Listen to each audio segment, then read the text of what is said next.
Hey, it's Chris Bowling.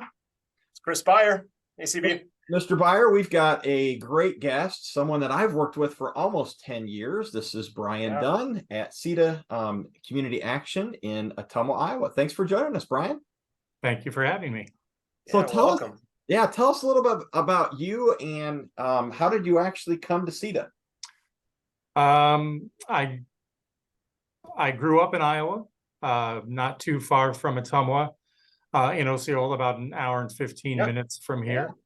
And went off to school, got a degree in stuff that doesn't really apply to what I do now, but worked in health promotion for a while, worked for an insurance company for a while doing health promotion, and then worked for Iowa State University Extension and Outreach down in this area. And so while I was down here, I was familiar eyes with Sieda, learned a little bit about them. And then when their organization or their executive director position opened up, I applied and was fortunate enough to get it. And that was a little over 10 years ago. Wow. That's awesome. Well, it's just good to hear that you went away to college and then came back to the community, because that's not common for a lot of rural area in Iowa and Illinois. I mean, a lot of people are going away for college and then they're staying away. So you're committed to the community. That's awesome to hear. Yeah. And I tried to convince my daughter to do the same. I said it was her civic responsibility, but she is in a smaller community, but she's not in Ottumwa, which is unfortunate. So tell us. I was going to say, who is Sieda? What do you guys do? Yeah. So Sieda is a private nonprofit corporation that has been around for a very long time. So we've been here 58 years. In July, we just passed the 58-year mark. And we started with the War on Poverty. So Lyndon Johnson's Economic Opportunity Act, I think it was 1964. And so in 65 is when we started. And so what we do is a lot of different programming that works to address the causes and conditions of poverty. So we try to move folks out of poverty. And then we also try to help folks manage poverty a little bit better. So helping with utility bills, crises, things like that, which is a lot of the work that we do.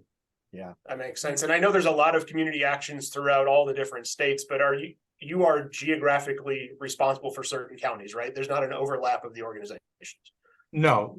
So we have community actions are all private nonprofit corporations in Iowa. So we're not government agencies or anything like that, but we are assigned certain areas, and what we call them are our core counties, which are Appanoose, Davis, Jefferson, Keokuk, Mahaska, Van Buren, and Wapello County, where I live. So, and then we do other work in about 7 more counties. So we serve 14 counties. Oh my goodness. It just depends, but those 7 counties get most of our services. Not as far as the financial part of it, but most of our different programs. So we run about 30 different programs. And so we offer most of those in those 7 counties. And then there's some counties that get like one of them. Some get, half, things like that. So do most community action organizations kind of do the same thing, or is there anything that is unique to Sieda?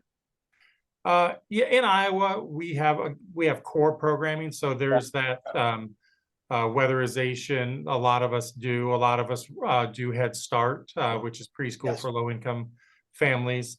LIHEAP, low-income home energy assistance. So a lot of us do that. But then one of the unique things about Sieda and community action agencies is that it's actually part of our mission to really address specific needs in the communities that we serve. So we have to do needs assessments routinely and try to do some things that are necessary for our community. So we do some things that we do that most community action agencies in Iowa don't. We have substance use disorder treatment and prevention, Wow. along with gambling treatment and prevention. So we do tobacco cessation, all of Yeah. those sorts of things. I didn't realize Mental that. health treatment as well. Yeah. Wow. Yeah, I knew there was some, like you said, some core services, but that's interesting that, again, I mean, but it makes sense if you're trying to support your community, the counties that you serve, that you would want to provide something that was meaningful, that was making some change happen. That's how often do you do those assessments? Is that an annual thing? Is it a couple of years that you would focus on that? It depends on the assessment. So we have to do needs assessments of folks that utilize our services every couple of years. And then we have to do a community-wide, so stakeholders, and we do that every other year as well. So so you could be on the pulse of something that was quickly changing. I mean, that's and and the other thing too is even without a formal needs assessment, because we meet regularly with families, we sort of get again, like you said, get a pulse of what is happening almost in the moment. Gotcha. Okay, that makes sense. How can you said, go ahead, Chris. How can people support Sieda? We know that you guys do a fundraiser every year. We've been a proud sponsor, and we look forward to it every year. But other than your annual fundraiser, how can people support you? So we do some smaller fundraisers throughout the year. We do a tour of homes in Mahaska County. We'll do little things in all of our counties. But really, anytime folks want to give, they can go to our website. We have a donate now link on there. It's all secure. It's so there's very little risk. We use a company that major organizations use to pay for the t-shirts you're ordering. So it's pretty secure. Well, thank you. We'll put that in on the post as well, so that we have that that's available. Oh, that'd be great. Thank you. And it's one of those things. Do you have opportunities for people in the community to volunteer, or is the biggest impact to help contribute financially? Financially, well, I mean, no executive director of a nonprofit is going to say, "Don't give us money." No, we have it all. Yes, but because of the work that we do, we don't have as many opportunities for folks to donate their time and talent. Okay, makes sense. But we do some of the programs that we do, like we'll do what we call Silver Bells. So we will package meals for seniors during the holidays. So there's one large meal for them around the holidays. Christmas programs, back to school programs. So stuffing backpacks and putting things in bags. We always need folks for that.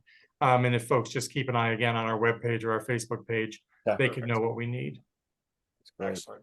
Well, Chris, I know you've got our final question to ask as we wrap up with Brian. This has been great to hear today, so I'll let you finish it up. So, Brian, you've had either a long day or just a day, right? But is there a motto? Is there a quote, that you kind of use through life and through business? The one I like is that I tell Sieda and myself a lot is Eddie would go. And I don't know if you're familiar with Eddie Aikau. He was a surfer, did lots of amazing things, but it comes with a story, and I'll be very quick about it. He died trying to save he was a lifeguard, saved a bunch of lives, passed away trying to save a bunch more. They held, and he was a big wave surfer. They held a competition, and they were thinking about canceling it because the waves were too big in his honor.